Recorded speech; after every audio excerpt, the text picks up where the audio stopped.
यत्र नार्यस्तु पूज्यन्ते रमन्ते तत्र देवता। ये मनुस्मृति की एक श्लोक है। अर्थात जहाँ नारी की पूजा किया जाता है, नारी को सम्मान, उपयुक्त सम्मान मिलता है, वहीं पे ही देवता यानी भगवान विराज करते हैं। वैदिक काल में नारियों को काफ़ी सम्मान दिया जाता था। फिर क्या हुआ, वैदिक काल के थोड़ी कुछ दिन बाद नारियों को सिर्फ भोग और विलास की सामग्री समझा जाता था। नारी को चार दीवार पर कैद करके रख दिया जाता था। सिर्फ घर की कामकाज में ही उनका उपयोग किया जाता था।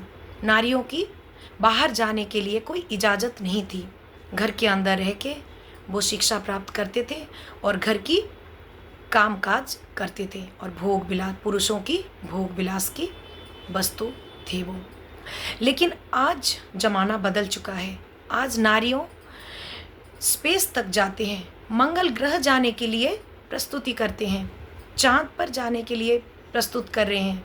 आज नारी घर की चार दीवार पर बैठे नहीं, नारी घर से निकलकर आसमान, जमीन, हर जगह नारियों की जय जयकार हो रही है। नारी पुरुषों के साथ एक समान से काम करने के लिए अग्रणी है। पुरुषों के साथ कंधे पे कंधा मिलाकर वो कंपटीशन में पार्टिसिपेट करते हैं।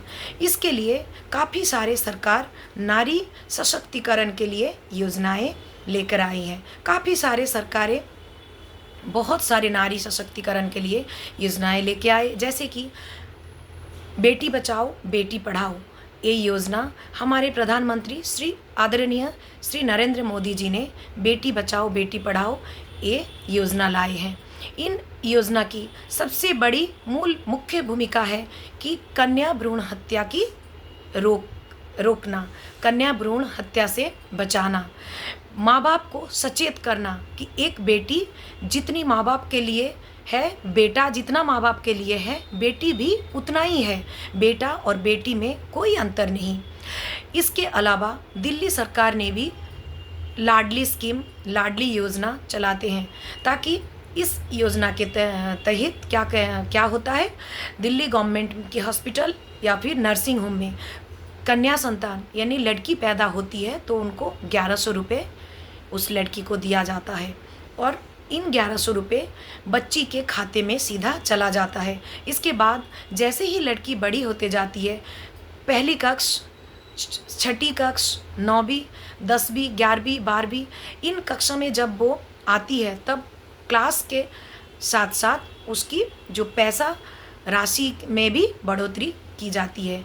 और जो वो लड़की जब 18 साल की उम्र की हो जाती है और 12वीं पास हो जाती है, ये सारे पैसा उसके खाते में पूरे इंटरेस्ट के साथ लड़की को मिलती है। इसके अलावा CBSE ने भी नारी सशक्तिकरण के लिए उड़ान योजना यानी नारियों को इंजीनियरिंग, गणित और साइंस के विभाग में साइंस और गणित के विभाग में, इंजीनियरिंग के क्षेत्र में नारियों की भूमिका अग्राधिकार करने के लिए आग्रही छात्राओं के लिए CBSE ने उड़ान योजना चला रहे हैं, ताकि जो हमारे बेटियां पढ़ने लायक हैं, पढ़ने के लिए इच्छुक हैं, इच्छा है, मनोबल है, अच्छी बुद्धिमत्ता है, लेकिन पैसों के लिए पढ़ नहीं पाते हैं, उन बेटियों के लिए CBSE ने उड़ान योजना लाई है। अतः हमें हमेशा क्या करना चाहिए, लड़कियों को सशक्तिकरण के लिए और भी आगे बढ़ाना चाहिए। बेटा बेटी में बिल्कुल भी अंतर नहीं करनी चाहिए। आज भी हमारे देश की अधिक जनसंख्या गांव में विराजमान है।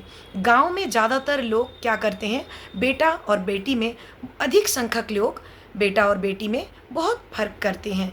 गांव में अधिक जनसंख्या होने के कारण बेटियों को उच्च शिक्षा दिया नहीं जाता है। गांव के स्तर पर भी हमें बेटियों को शिक्षा में अग्राधिकार पाने के लिए नारी सशक्तिकरण को हमें गांव से सबसे पहले विकास करना चाहिए, ताकि हमारे देश की नारी पीछे ना रह जाए, हमारी देश की नारी सबसे आगे जाए, हमारी देश की नारी विजयी हो पाए।